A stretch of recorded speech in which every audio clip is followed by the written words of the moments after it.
I'm like I'll pulling. like what I'm else is pulling up out? right No, yeah, now. it doesn't matter. I mean, it, Yeah, I'm pulling up you the. are hosting. Yeah, I am co-hosting since I'm in a great hotel cold room. open.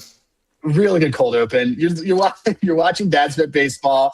Adam Rosenberg, the co-host, with the lead host this week is CJ Busky in his Pens jersey.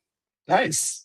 Yeah, Look at that. second in the Metro, baby. Let's go. And We're man, that's not good. the Pens who I Pens bet. sports record bet. So, I was gonna say what I also bet at the beginning of the year. I was like, this team is hot garbage, and yeah, I they're yeah, good. They might be good. they're fun offensively, dude. I'm having a lot of fun. I had Spencer telling me like try not to cut each other off. He's right. I had Raquel goal last night. I had a paper ticket for it too. Found that Yeah, on you Handy. said you texted me that it's like paper tickets are next level. Explain that. Just because you get to go to the window. It's just betting at hockey anytime. First of all, doing paper tickets is great just in general. Like, but paper ticket when it's a hockey prop. Like I have a Brady Kachuk one here, and it was actually Mm-hmm. second straight night that I've had a goal that was regraded hours later as a goal. I had Dylan Guenther the Saw other day, that. Yep. and Brady Kachuk. And like the casino, like Circa is like, no, we have them as a loss. So I'm like, no, you can check. Like I know you get your stuff from NHL.com because my website gets it from where you get it from. And yeah, and it's funny because they're like, well, we have to go through all the people and the traders and they do this. But it's like there's nobody going up to the window being like, hey, can I bet a hockey anytime goal? Like it's not the same reality. I have like my sheets here that I'm going to be using for college basketball, but look, man, let's just do it. I mean, we got. I know Let's get in. We've got. hot stove baseballs. We're jumping into everything. Oh my God, we've got so much baseball to talk about, and it's crazy because the last time that we had done a show was the afternoon before Kyle Tucker had signed. Like we literally were joking about how the hot stove news of that show was that Willie Castro had signed. I think it was like a 2-year deal with the Rockies, and then that night, like everything just started falling into place. Like Kyle Tucker was the. It's like you had the winter meetings dominoes, and there was a bunch of stuff that happened like in that week, and then nothing, and then Alex Bregman signs. You get Ranger Suarez right before we recorded, and then Kyle Tucker happens, and it was like just this fucking landslide of MLB hot stove stuff. So I think where the best place to start for me is to take. I'm going to give us a list of 5 teams. And the exercise we're going to go through here is are we higher or are we lower on this team based on everything that's happened? We could say in free agency. I mean, these are also teams that had most of the stuff happen in the last week. But in general, like we can look at across it for free agency. So, first team I'm going to give you. You ready? Yep. Okay. I'm just getting handy graph stuff in front of me. Okay. You cannot see this at home, but I'm doing it. It's also because for those of you that are on handy graphs right now. Well, first of all, also you can see this stuff also in Hall of Fame Bets. Hall of Fame Bets, shout out to our sponsor before we do this. Hall of Fame Bets, by the way, one of the only websites where you can actually see all the players and you can see everything that's going on, even if the game isn't happening. That is extremely valuable. Use code DADS. They are awesome if you use them, especially with our site, but they are great in general. And there's a QR code here, but hofapp.com. I am just calling out though our site that has has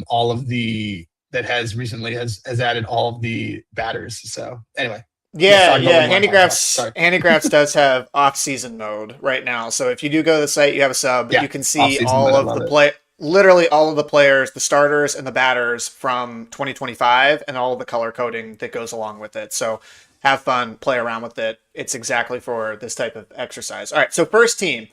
I'm going to give you this one. Let's start with the Dodgers. Are you higher or are you lower on this team?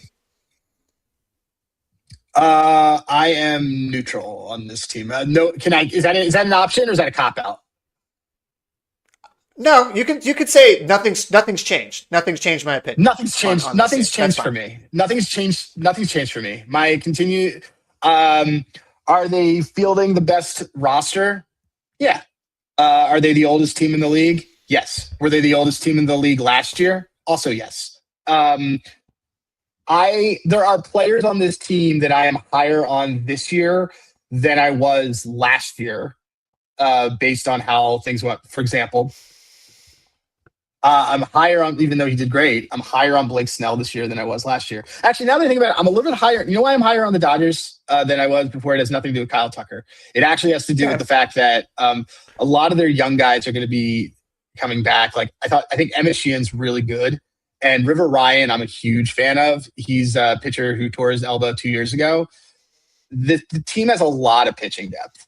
I don't care, like the hitters and everybody's kind of old, and those things old for baseball terms. But I'm higher on them because they actually have some injected youth where I think they should. Okay. I share the same opinion as you. Like full transparency, you and I both bet they're under 104 and a Yes, half which last feels like week. stealing. By the way, that number is bonkers high. Yes, stupid high. I would see if I can pull up the stats that I had brought up to you, but I think it was I think it was only 6 to 8 teams in the last 20 years have won 105 games or more in a single season. And the Dodgers last year won 93 games. And as you had said, they're the oldest team in the league. They have literally zero incentive to go chase, 98 Yankees or 2001 Mariner all-time win records. Like when you're at 104 and a half, that is you are in that sort of vicinity that you could possibly be in. So I thought 104 and a half was just bonkers. I don't know if that number is still there, but that was if you can find it, I would bet that. Agree with you there. Only other thing I would say on the lineup and with Tucker is that, I mean, this team should absolutely mash right-handed pitching this upcoming Yes. season. You've got how many guys? I think you have 5 guys on this team or in this lineup that have a WRC plus of over 135 against right-handers. Like that's insane. Now that means they got to be healthy, but yeah, I think that's one notable thing. All right, here's the next one. Really So high we've K got the rates, just so you know, just like bonkers high K rates on a lot of these guys. A lot of these guys aren't going to be on the team anymore. But yeah, you know where I'm concerned on this we team? go for it. You Tell know where me. I am concerned. I don't want to. I don't want to drag on the Dodgers. Concerned about the middle of the middle infield. Um, uh, Are you McKin concerned at all about between it Mookie? being him and whatever's going to happen. Are you Yeah, are a you little concerned older. at all about Mookie? Yeah, yeah. I mean, Um, he caught along, but he's yeah, yeah, a little bit. I think all right. they're old, and they're old, or I think a little bit below market in the areas where I wouldn't want them to be, which is like that middle infield. Yeah, yeah. Only thing I So, would say, all right, last thing next about one. Dodgers is just yeah, Tucker does give them some additional depth there. Did So I break up? okay, That was me. no, you're good. You're good. You're good. Let's go. Here's my next one. Toronto Blue Jays. Are you higher or lower?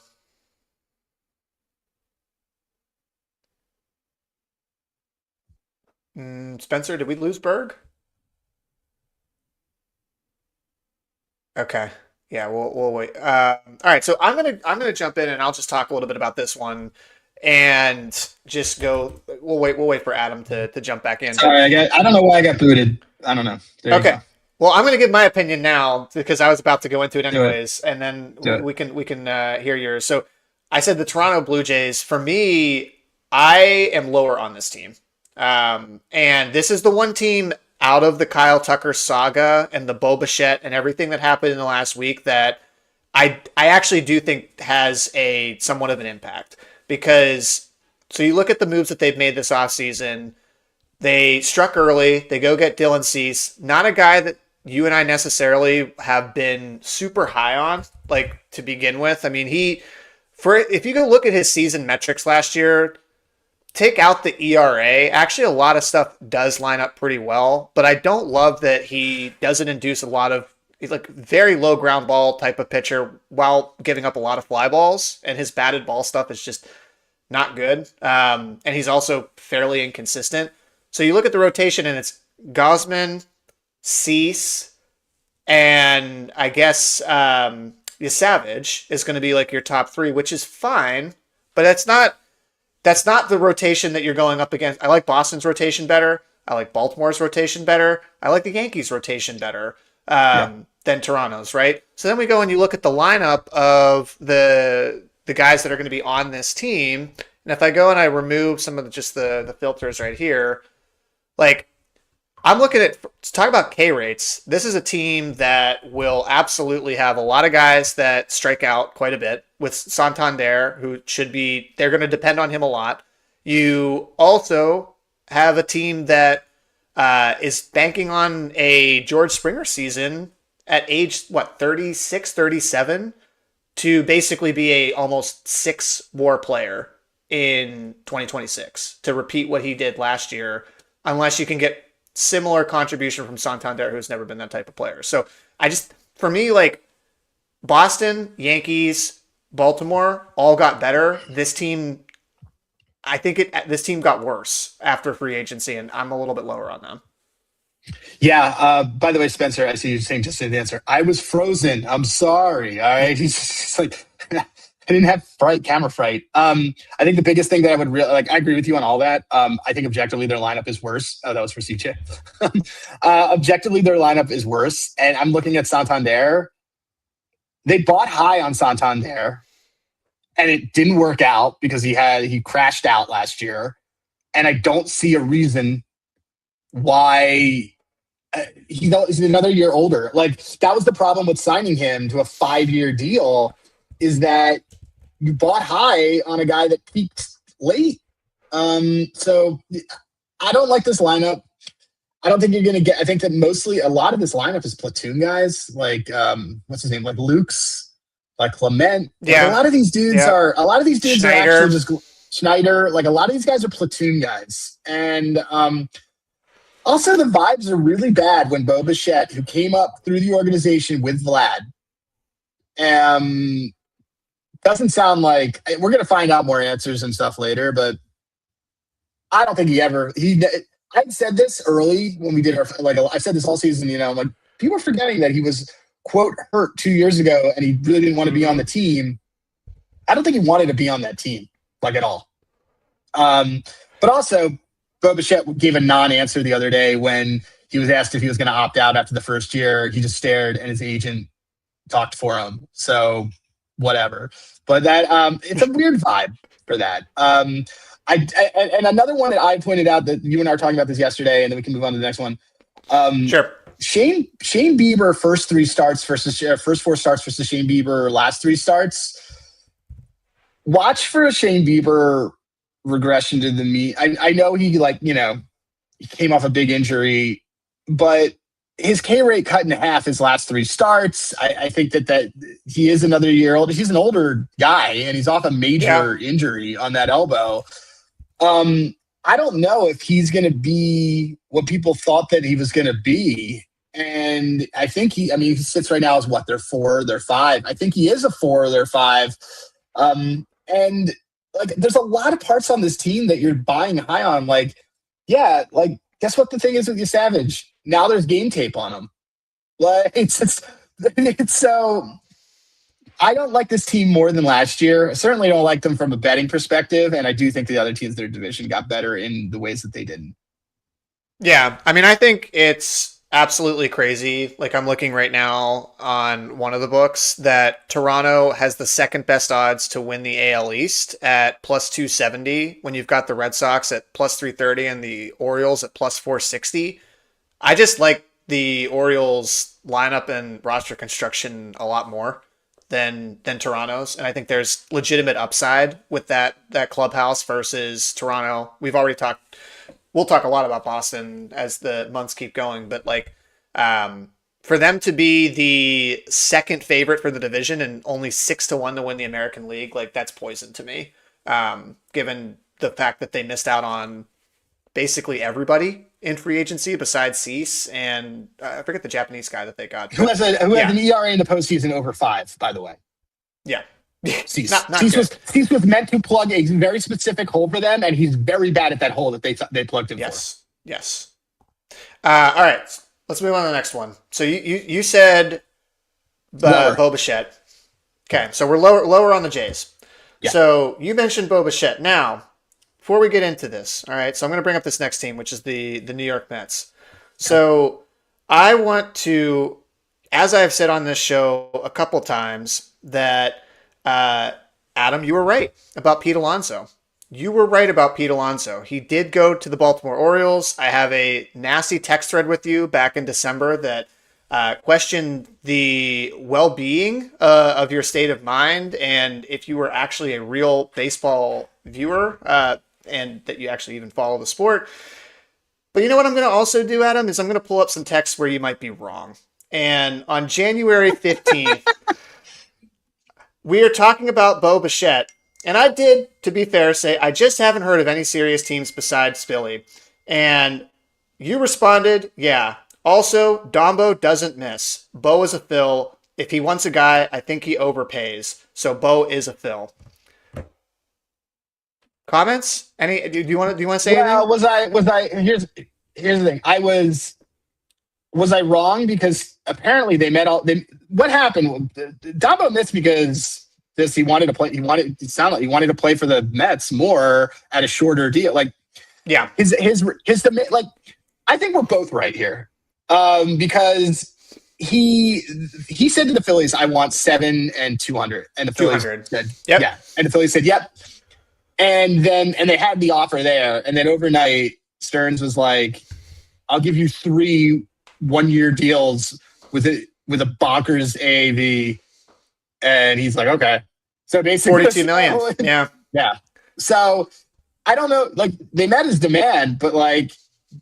Good for Bo. I mean, Bo wanted the bag, is what happened. At the end of the day, like, to be totally clear to everybody, like, Bo wanted the bag, which is why I think Bo is going to opt out again. It's fine. Like, you should.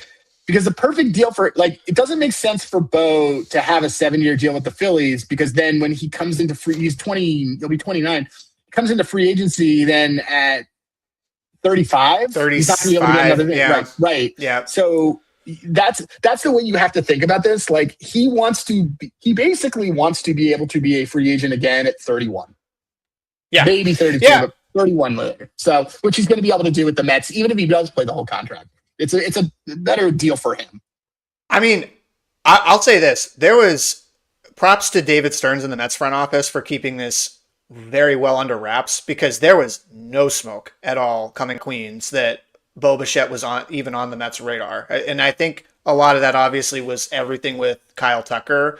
But I actually listened to Stearns talk about some of the moves on, I want to say, it was the day that they got Peralta. So he didn't talk about Peralta in this one. But he had been in touch with Bo's camp basically since like the day after the World Series. Like they had been talking. So I don't know if Dombo was aware of that as well, if the Phillies side was knew that the Mets were such a serious contender and they kind of thought like, look, we're just going to give him that 7-year, whatever he asked for. And that'll be it.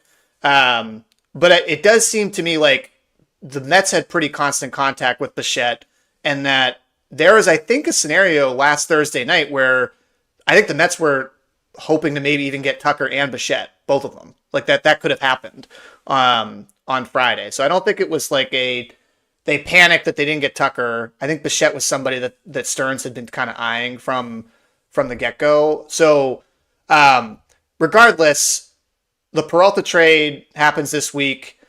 Don't love that they gave up Jet Williams for potentially 1 year of Peralta, but Peralta, as you've said, he's a dog. I don't know if he's necessarily Javon pointing out. Sorry to interrupt you, CJ. Javon pointing out we're talking about he could definitely pull a Bregman. Yeah. I mean, it feels that way, but like it's whatever. It's fine. This is like lockout looming. Everyone's got to be all in. And that could also be part of it too. Is like they put in these opt-outs, and Stearns says, "Look, like we'll give you the ability if there's a lockout or if it's like very clear that you can just opt into this next year. So you're guaranteed your $42 million next year. You still hit free agency again at 30 or 31. Like you're still going to get a big size contract. So I'm kind of in the opinion that it might be more like 2, like that just because of the lockout, but we'll see. Regardless, like I think with everything the Mets did in the last week sort of stabilized the roster a little bit. Not necessarily like I'm a little bit higher on them, but I also never was panicking about the Mets, and I don't think you really were either. I wasn't either.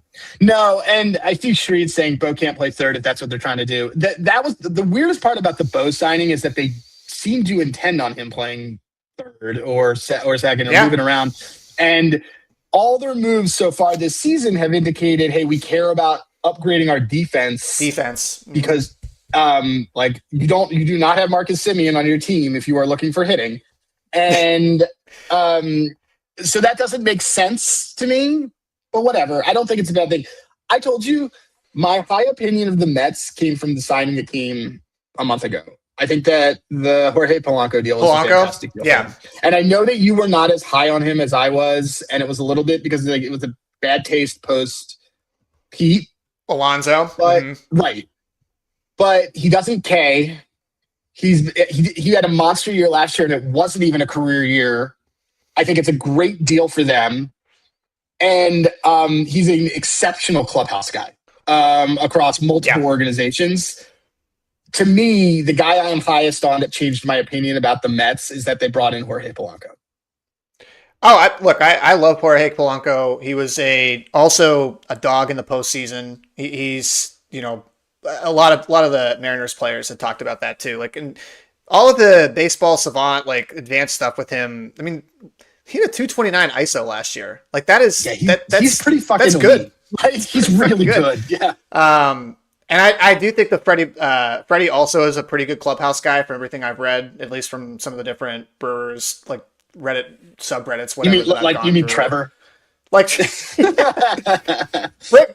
the power of friendship to Queens. Really. Their win total. I don't think for me though, I don't think there's any bet though that I'm making out of this right now. Like their win total went from 86.5 to 90.5. I'm not betting that personally. I think there's many scenarios where the Mets could win 89, 90 games, or 91, 92. Like that's not nearly as much of an edge that I'd be looking at. So Mets a little bit higher, but not for the reasons you'd think. It's sort of what it is. Yep. All right, let's go to the other side then. So Dombo, you know where Dombo didn't miss? He didn't miss on re-signing JT Realmuto. 3 years, $45 million. JT, which was also one of the more depressing press conferences I feel like I've ever seen. Oh my God. It was pretty bad. Are we higher or are we lower on the Phillies, or do we have no opinion? We're higher still on the Phillies. So here's the thing about this Phillies team. This Phillies team is perfectly constructed for where they play, for who they play against. It's kind of like the Sixers. Sixers are built to beat the Bucks. They're built to beat the Bucks from 2021, but they're built to beat the Bucks. They're not built to beat the Celtics. They're not built to beat the Knicks. They're built to beat MVP era Giannis. There's a lot of comments. I know Javon is nodding his head as he hears this, but that's and Sean is definitely nodding his head. But there's a lot that's being said about the number one thing you need to do is sign Kyle Schwarber, and you did. Period. And Kyle Schwarber doesn't play in the field, and he's top 3 hitter in baseball. Period. Full stop. Like that is fine. I think that you are going to. I do not think that you are going to get another bad year out of Nola. I think that injury year was an anomaly. Everything I have read about what happened to Wheeler, I've seen because he talks to Merrill Kelly all the time. Merrill Kelly went through this. Merrill Kelly has been arguably more successful since he had the nerve stuff. The Phillies, by the way, their division odds got shorter with all this, but that I think is for a reason. I think our odds got shorter because of another team in the division that we both are lower on because of something that we'll talk about in a second. But I'm higher on the Phillies because at the end of the day, if you're running back what worked and still got you into the 90s wins consistently, JT Realmuto, hitting-wise, fine, whatever.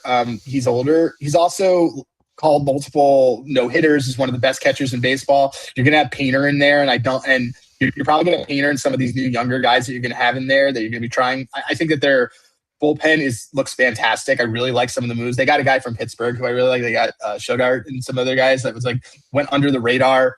They're probably going to see there's rumors about them really pushing Gage through their system pretty quickly. Mm-hmm. They're giving the young guys a chance. Like Crawford's going to be there. They're dying to give Aiden Miller some time. I think that this Phillies team's going to be perfectly fine. And I also know that midseason, Dombo's going to probably make another move, and that's fine, and he'll fix what they need to fix. Bo Bichette being signed in January will not fix what they're doing in October. You have no idea. What's happening to them in October from a hitting perspective is mental, is coaching, is something else. It's not going to be fixed by one player who always shows up in the postseason type of thing. Like that's just not how it works. And I love Javon pointing this out, but I think Nola's going to cook in the WBC, and I think it's going to be really, really good for him. And I think the ability for us to buy low on a guy who was a perennial 200K starter, that's a guy who I'm now about to tank another number, aren't I? But that's a guy who we should be looking at to lead the league in Ks, because Nola, for the first time in his career, who was a workhorse, is going to be off lower innings. And look, the guy's anti-vax. He's pro. He doesn't put anything bad in his body. I'm not saying vaccines are bad or good, but we know that he's anti-vax. So he's not putting anything in his body. There's no reason he shouldn't be healthy. And he's a 200K pitcher. So like when that number comes out, we're going to bet the over on that. I think that it's a great spot to buy low on him. Luzardo another year. Secret's out on Chrissy, but this rotation looks good. This bullpen looks good. I'm with Javon. I think this Phillies, I think they're going to be And by the way, like he's pointing out to Dolis Garcia. Dolis Garcia, when you put him side by side with Luis Robert, better over the last 3 years. The on-base percentage for Luis Robert's a little bit better. Yes, he is. We're not gonna fight about that now, because I disagree very strongly on the prospects between Luis Robert. Let's also talk about Adolis Garcia's 6 in the batting run value from last year. One of the worst batters when it comes to chase rate, whiff rate, walk rate, expected batting average. Many. I would much rather have a Luis Robert at his age and still with the bat speed and a lot of the other elite areas than Adolis Garcia coming into his 33 season with basically the same profile that's happened in the last couple of years in terms of not being able to hit at all. And at least I know that Luis Robert can actually crush lefties. At $8 million. Who cares? Less, it's Steve Cohen. It's Steve Cohen, baby. We can spend whatever we want. Same thing. Where's all the extra money that I heard about the Phillies having to spend? We have all this extra money to spend, and then Schwarber.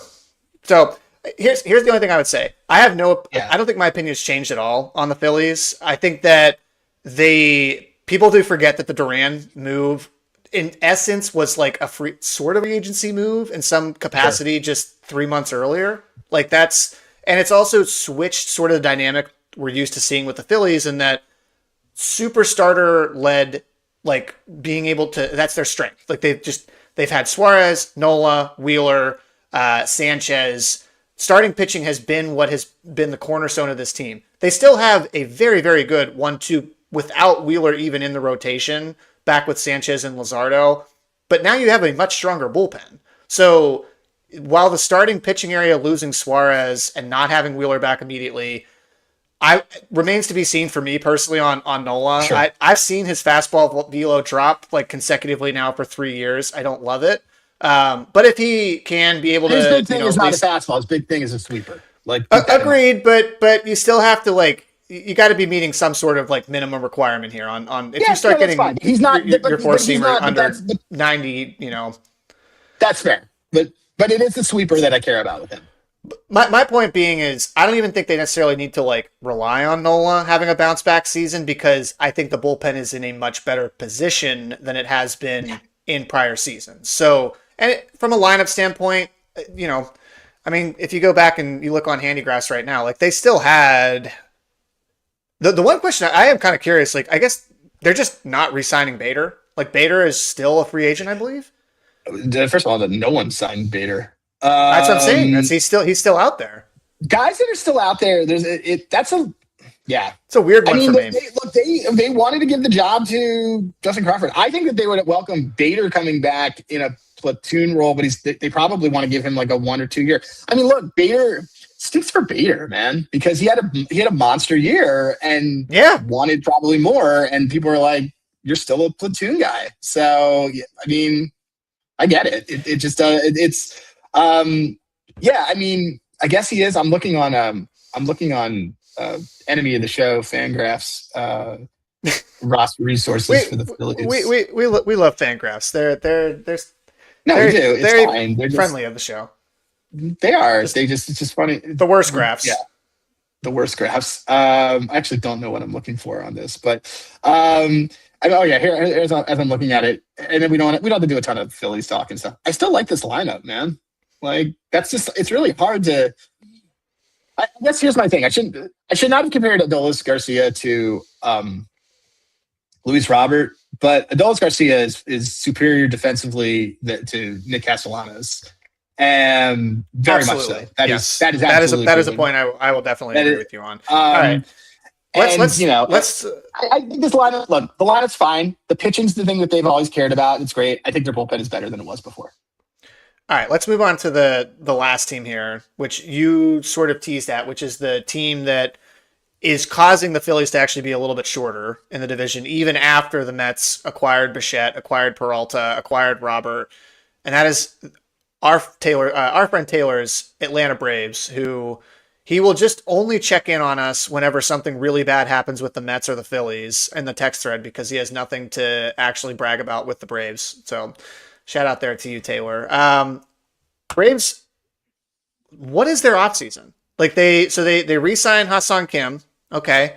That was necessary. Wish that he would have been a future Yankee, but whatever. So they re-signed Kim. Now he's out for 4 to 5 months. So it looks like he's not even coming back until August is what I saw kind of as the earliest. And I'm starting to kind of look at what this team is going to put out there from a hitting and from a fielding standpoint. I'm not loving what I am seeing. Like I've got, obviously you still have Acuna, you still have Olsen, who, by the way, like started to show a little bit of decline last year. And for his type of frame and that type of player, that is, that doesn't age particularly well as a 6'4", 225 pound kind of guy. Also with a little bit of sort of a lower type of swing. Olsen, you lose Ozuna. I guess Profar has to still be part of this team. No one has signed Ozuna yet. No one has signed Ozuna either. And you have Yastrzemski that I guess that you brought in there, which was also kind of a weird signing. They have Drake Baldwin, our rookie of the year from last year. Austin Riley had a horrible year last year. I do expect some positive regression there, but I don't know, man. I feel like, especially with the Kim injury, I am a little more down on this team. What about you? You kind of nailed it right away. Like their big signing was Kim because they had like Nick Allen was in shortstop for this team last year. They had I think I pulled it up for you the other day, but they had some of the pitching stats with their defense were not good last year, and they're going to be even worse, I think, this year. I'm really concerned about this team defensively, like just blanket statement. I don't think Jurickson Provar is very good, and he's back in there. And he's also 33, off a suspension, by the way. Matt Olson, I'm least worried about on that team. But the problem with Matt Olson is that Matt Olson. Here's the thing with Matt Olson is that what we've seen with Matt Olson is that Matt Olson actually needs protection in that lineup, and he has no protection in that lineup whatsoever. Mm-hmm. So I got to say though, I think that the Kim thing is a big deal to me because Kim being out puts a below an under market value and under replacement level shortstop in there to fill in until he comes back, which downgrades the defense, which hurts all the pitchers on that team. Because if you can get, let me see what their ground ball rate was as pitchers, like just on this team. So, I have their whip. Let me just look this up real quick. I've got it up here on. What was their ground ball? What was their ground? Where was the team stat? The team stats ground ball rate for this team last year? Let me look at it. I just was looking at the pitchers, but let me. So ground ball rate for 40. Yeah. So from a pitching standpoint or from a hitting standpoint? From a what do they give up? Or okay. What do they call it? What are they inducing? They are. See, the problem is so Handicrafts has the batting metrics on the team. Not I got it. I got it up. If you need it, I got it. You want me to? Let me just. Okay, yeah. Bring it up on your end because I have each of the individual pitchers here, but not the actual team. So they had Okay, so they already had last year. Yeah, this is not good. So they already were last year. They were already 17th in ground ball rate. Um, and now you have a downgrade in who's going to be getting those ground balls and turning them into double plays, thus putting more stress on your pitchers. Yeah. You already Yeah. like it's. There were two signings that we thought that they needed to make. I think that they probably should have gone bigger on Bo Bichette. And I think that they probably should have gone for Dylan Cease or Ranger Suarez would have been a really good fit for them, and they didn't do either of those things. Well, and you're looking, I mean, so I think Ranger would have been a perfect fit. Ranger would have been Also such for a the perfect same. fit for that team. So to me, like if you're a Braves optimist, you're telling yourself, okay, we get Schwellenbach back when healthy. Schwellenbach was great when healthy last year. You know, he had a 20.7 K minus BB, only a 4.2% walk rate. That's actually phenomenal. So you get Schwellenbach back. You get who we think is due for a good positive regression in Spencer Strider to come back.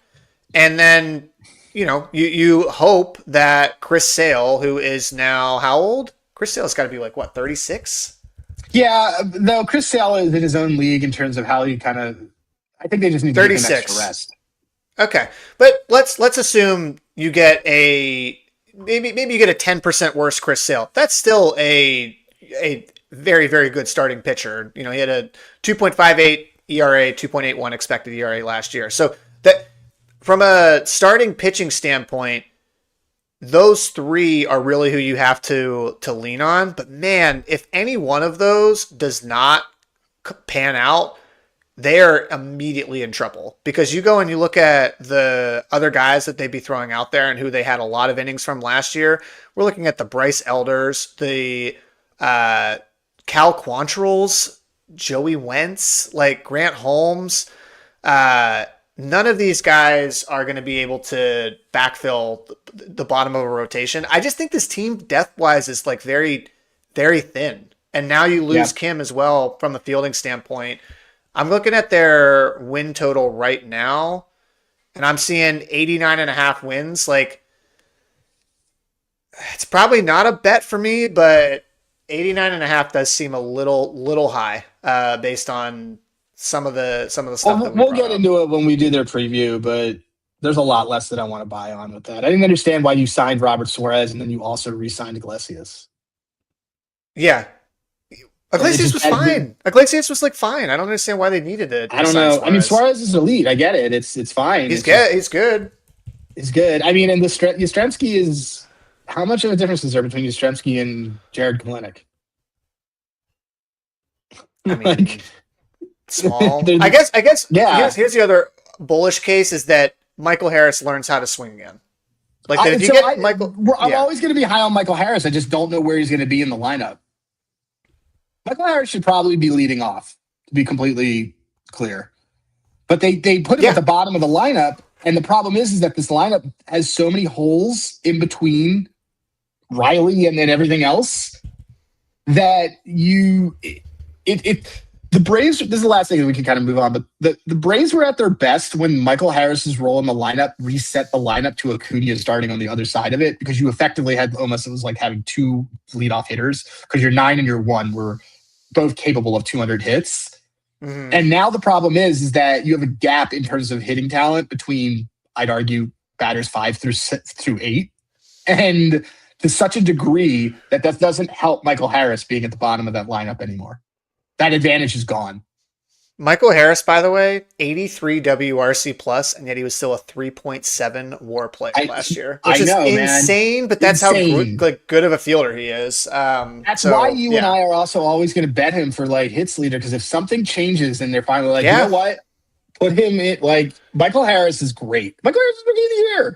He beat Spencer Strider for Rookie of the Year in a year like he didn't even split the votes on like Michael Harris, people forget, is fucking Rookie of the Year, and it is exceptional. Yeah. And last thing I'll say about that too, by the way, that's just like kind of just something important to note about when you're looking at guys that if you're trying to like look for darts or things that you can try and get some sort of positive regression on, if they are posting that type of WAR or bring that level of fielding value, they're too important for a team, no matter how bad they're hitting, to bench. It's the same thing with Andres Jimenez. Like, you have to put that player on the field because they're too valuable to sacrifice the defensive output that they're going to give your team.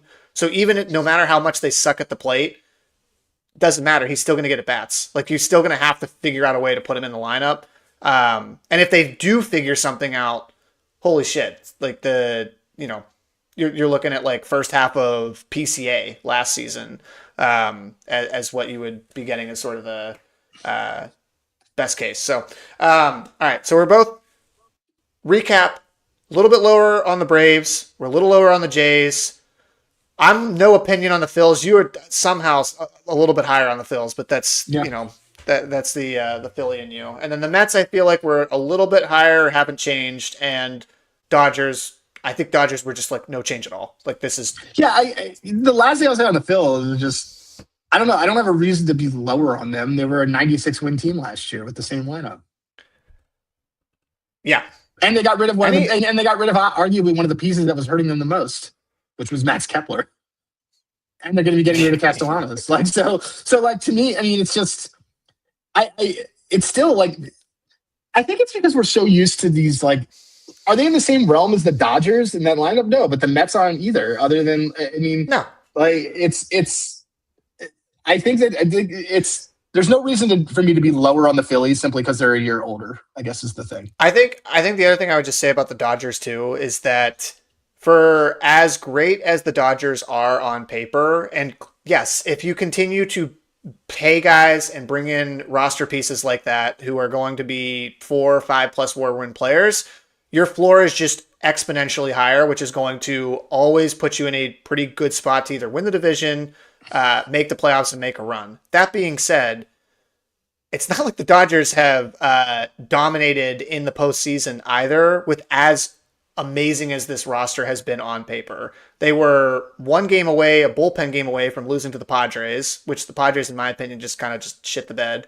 We knew they were going to do that too. Two outs away from losing to Toronto in a series that Toronto absolutely was better than them. I mean, even the Dodgers players came out and said that. And it's not even like the series against the Phillies earlier in that postseason. They were exponentially better than the Phillies for all 4 games. It came down to a weird ending in Game 4 that if it would have went back to Philadelphia, who knows? So my thing is this is like, look, you just got to get to the dance and have good pitching and have guys that are in good form and good hitting, and anything's possible. So all the doomsdayers with like, Dodgers are ruining baseball. Like, just get off my lawn. It's fine. It's good to have a good villain. No, I like it. It is good to have a villain. Villains act and heroes react. Any thoughts, by the way? I'll just throw one last team in here, and we don't have to play like the higher. I know what it's going to be. But just can I bring back our Texas Rangers? Yeah, I know you. I know you well enough. Yeah. What are they doing? I don't know. Let me go back to our text yesterday because it's because we had a good back and forth on it. And sorry guys that it sounds like we have our act very together. We helped you guys tank a Roman Anthony market before he's even set foot on the field. That number, by the way, is not bettable anymore. So no, it is not. It is not bettable anymore. Let me look at this Rangers thing. Phillies, the Phillies will be fine. We have a bunch of texts here about the Spotify creatorship, but if you go, it's really good. Me being like, I'm not a Gausman guy. I'm not going to be a Gausman guy. The Roman Anthony. I guess my whole thing is I don't know what the Rangers are. I don't know what the Rangers are doing. Is this because they can't do what's his name? I used to like not Wyatt Langford, Cody Branford. Who I was a big fan of, Bradford, who I was a big fan of. I think it's so funny because getting Mackenzie Gore feels like we really regret getting rid of Cole Reagans. That's what it feels like. And I think you and I both agree. We like the hire that they have for the manager. We really like Schumacher. Yep. This team doesn't have a lot of these breakthrough players that Josh Smith, I think, is one of their best guys, and he's really a super utility player. I I can't trust Seager to play a full season. Like he's got all these lower body injuries now at this point where I'm like, I'm off. And I want to be able to be on this team. I think I may end up being on the Astros, but that's for another day. But I don't know what they're doing. Like I get it that you have to build, but like this team had a massive hitting problem, like across the board, like massive hitting problem. Pitching was never the problem on this team last year. And we talked about it all the time. Well, and that was the thing. We could never figure it out.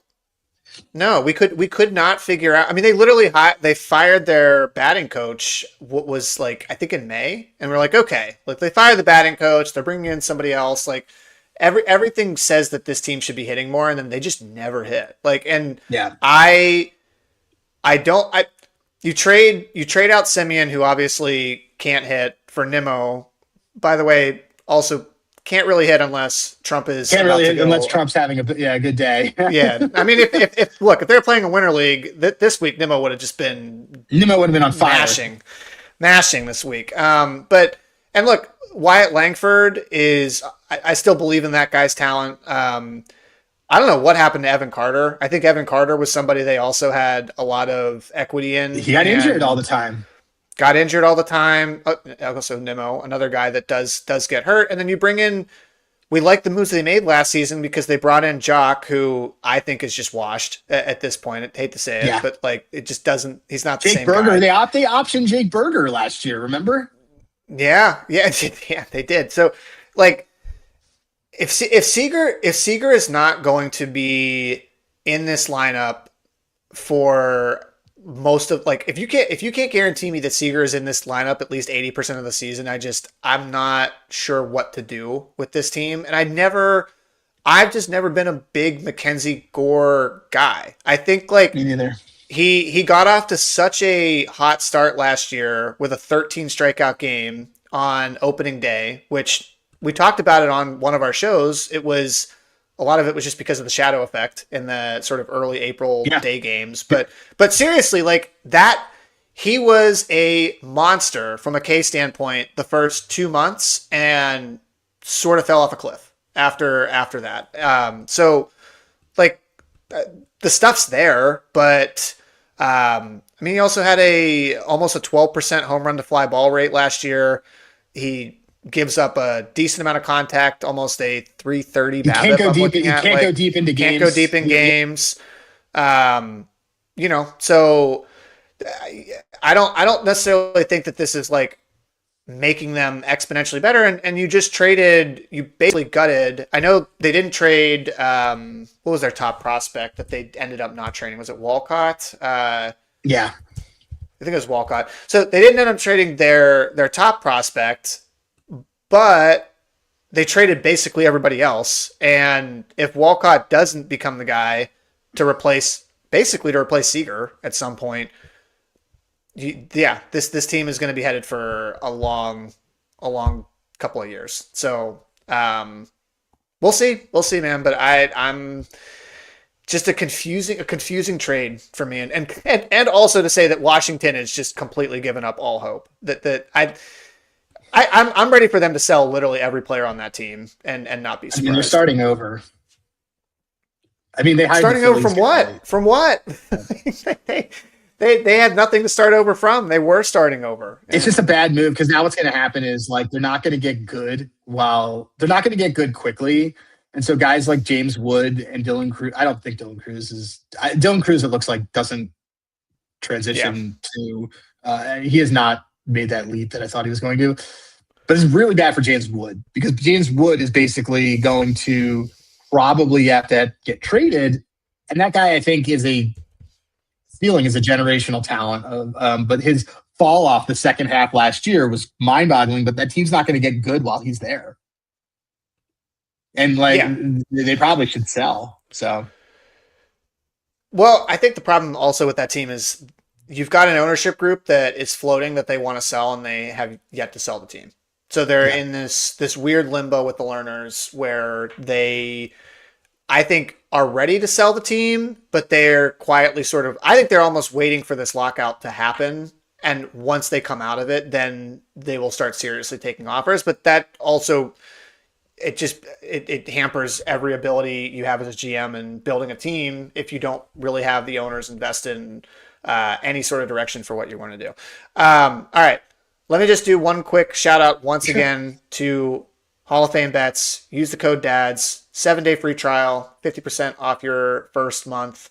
Coming up this weekend, you've got the championship games, which you obviously can go in to Hall of Fame Bets and go and research. Is there anything, as we start to kind of wrap here, is there anything this weekend when you were going through HOF, and I'm kind of just looking right now to see like anything that stuck out to you, like that was a sort of a smash for one of these two games? I did where's my notes from this? Cause I love, one of the things I love doing is looking at, in Hall of Fame Bets, you can look at like how they are against certain defense stuff. So Drake May under 6.5 rush attempts. If you go to it, he's under in 3 of the last 5. And then you can switch and you can see how he does in losses. And he's under in 4 of the last 5 losses. I think they lose this weekend. I'm on Team Stidham, just like every other public dog person on this. Also under in 4 of his last 5 against top 50th percentile passing defenses. Denver's 13th. And I was able to do that through Hall of Fame Bets, which is pretty cool. And like you go to carries. Where's his? Oh, it's carries. That's right. I always forget carries. They have it as carries. Yeah. And go to under, and then go to the filter. You want to filter the wins? Yeah. Go to Go to don't even go to wins. Go to it as passing defense. Okay. Passing defense. Yeah. You want to do like what 75th or? Yeah, go to the top 50th percentile. So like they're even better than that, but like you can see it right there. It works for both of them. But like the thing is, like, dude, the Denver is their defense is in that top 50th percentile, and he still doesn't really do it. So that became a play for me last night as I was looking at that. I like that one a lot. I'm also pretty high on the problem with the Broncos game now is like this has become now one of those things where so many people I feel like in the I would say almost like sharper space or have talked about why the line adjustment was ridiculous, and now I'm like when I hear so many people also saying the same thing, that makes me a little bit nervous. That like, I agree. I totally agree. Love that.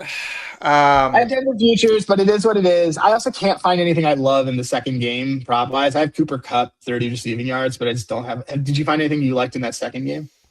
So the one that I was kind of looking at was the Matt Stafford pass attempts, because it does look like when he's playing teams that have a pretty good defense, and I actually want to just see real quick. So if we look at. So, yeah, I mean, when he plays teams that are in the top 50th percentile for defensive rank, he is 4 of 6. If you go to passing, sorry, actually, I had both of these on, but if I just do passing defense, let's do any of these, yeah. But you can see, like, he's, the way that the team's been playing, especially, also, I think this is correlated, I seriously believe this is correlated around, hey, Matt, let's start having you throw a lot more so you can win that MVP, starting with that December 14th game against Detroit. So he has been over this in 6 straight, including the playoffs, and also was well over this. And that was before even overtime in the last Seattle game. Kind of like this one to look at the pass attempts. I would actually play this. I like this, actually. I'd play the plus price at 37.5, and you can get that at plus 124 on DK. Let me see. So. I think I'm going to. I needed something else in this game. Oh yeah, I think I should. I feel like I should. Well, you know why? It's because if you look at you scroll down. Well, Stafford had 49 against them. So I mean, why would? Yeah. So I don't know. Stafford actually is funny. Oh wow. Stafford has gone over this. Switch it to road, and then go head to head. Okay. Yeah, 44 and 49 actually. Yeah, but if you, but I'm looking at other game logs. I'm looking at other game logs. He did, anytime he's been because he's been in Seattle, September of 2023, October of 2021, November of 2024. Um, yeah, this is a good one. I like this. All right. What's the best Cool. price? I You have the saw best I price? saw plus 124 on DK is, and I would play the alt because the I think the 30 I mean 35 and a half is actually it's minus 113 and it's That's that not number bad. is not bad. But if you go for an extra two, or I guess an extra, yeah, extra two more attempts for, so instead of 36, you're looking at 38. You can get plus 124 on DK. There might be a better price than No, that, and but that's also, well, the one I'm seeing as I'm there. looking at it too, the ceiling is 30. The floor of the ceiling is 37. So yeah, Yeah. Yeah, I would probably play the plus price so on that's what this. it's. What is it over? Say it again. It's over 37 and a half on DK. Okay, got Over it. 37 and a half. Yep. Yeah. Yep. So cool. All right. That's enough football. Any final thoughts? Any dad news for being in Vegas? I mean, is The dad move is as always when you travel, buy your wife a lot of stuff because I may not even get back because of the snow on the East Coast, and oh yeah. my When do you wife is fly? Do you fly tomorrow or do you fly tomorrow. today? Yeah, tomorrow. What time is your flight? I'm like noon. Okay. Oh, so that's 3 p.m. Oh man, you're gonna be right up. You gotta hope that there is no delay for any other reason. I think if you leave on time, you're probably fine because it's not supposed to like hit here until a little bit No, later. I But know it's that. I'm just I mean I don't know, I'm spending my time just looking at handicrafts and looking at handicrafts hockey and stuff and seeing like uh wait a minute, what's going on here? yeah, What's going on with shout handicraft? out by the way to listener of the show Shreeds who also DM'd me a bug while we were in the middle of the show to go and look at on handicrafts. So Well, I woken up appreciate this you as morning always, and I was like, I Shreeds. meant to tell it to you, but I didn't want to like do it. And we can talk about it on there. But the AI isn't watching the Flyers games. Yeah, we talked. So Streets and I talked about that. okay, I just wanted to know We because had like a it just happens to be the one where I'm like, I know, I'm like, I looked and I'm like, this is just objectively we had a wrong. debate on this. We had a debate on this It's earlier. fine. It's So fine. Our AI is just a square. Like he doesn't know what he's talking about. no, it's So not square. It's not square. It just anyway, sometimes gets a little over ambitious. Look, it's a work in progress. It's like you know what you got to compare these kind of things with AI as a new employee or like an entry level position that they're gonna fuck up, and you just have to tell them that they're wrong, and you keep working to figure yeah. out what makes them work best. That's it. That's all it is. They're not going to be perfect from day one. So um, that's all I got though, man. I feel like this is kept it tight. Yeah, we did a good job. Now I get to shower after I haven't done anything for a quite some time. So this is good, guys. And next week we're gonna start to do our team previews. Streets, watch the games, AI. Come on, AI, watch the games. All right. So look, again, thanks for Spencer. Thanks for CJ. At CJ hosting is great. At dads that bet is CJ. At Hey Rosenberg is me. At Spencer underscore Ray. Ray's RAY is Spencer.